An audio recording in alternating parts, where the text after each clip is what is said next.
हमने drama serial घाटा के मुतालिक बहुत सारी वीडियोस बनाई जिसमें हमने ये कहा कि ये ड्रामा बहुत ही फजूल बनता जा रहा, जिस पर लोगों के भी ये कमेंट देखने को मिले कि हाँ अब ये ड्रामा बहुत फजूल हो चुका, अब इसकी आखिरी किस्त कर दो।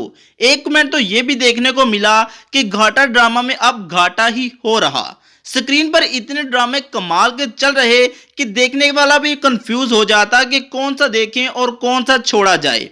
लोग अगर वक्त निकालकर कोई ड्रामा देखते हैं तो इनकी कोशिश ये होती कि ड्रामे की स्टोरी अच्छी हो ताकि वक्त का ज़या ना हो। ड्रामा सेट पर डायरेक्टर प्रॉपर प्लान करके एक सीन को शूट करता और एक्टर्स को एक एक लाइन बोलकर बताई जाती कि अब आपने ये बोलना है, क्योंकि पाकिस्तानी ड्रामा इंडस्ट्री में कुछ एक्टर और एक्ट्रेसेस ऐसी भी हैं जो 2 लाइन से ज़्यादा याद नहीं रख पाती, जिस वजह से ड्रामे का डायरेक्टर लाइन को साथ साथ बोलता है। जी हाँ, ड्रामा सेट पर बहुत कुछ ऐसा देखने को मिलता है जिसकी वजह से दिल करता है कि हम ड्रामा देखना छोड़ दें। ड्रामा सीरियल घाटा के सेट पर भी एक सीन देखने को मिला जिसमें मोमना इकबाल एक बंद कमरे में थी और दरवाजे पर जाकर पूछती हैं कि कौन है, जबकि डायरेक्टर साथ साथ मोमना इकबाल को लाइंस बता रहे कि अब आपने ये बोलना है और मोमना कहती है ये तो बाद में नहीं बोलना था।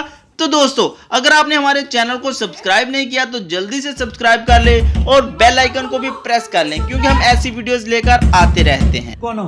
दरवाजे पे है वो। नहीं, अभी तो वो करना है। मैं उधर का वाला कर रहा हूँ ना, समझो ये हो गया, फिर तुम इसके बाद भागो।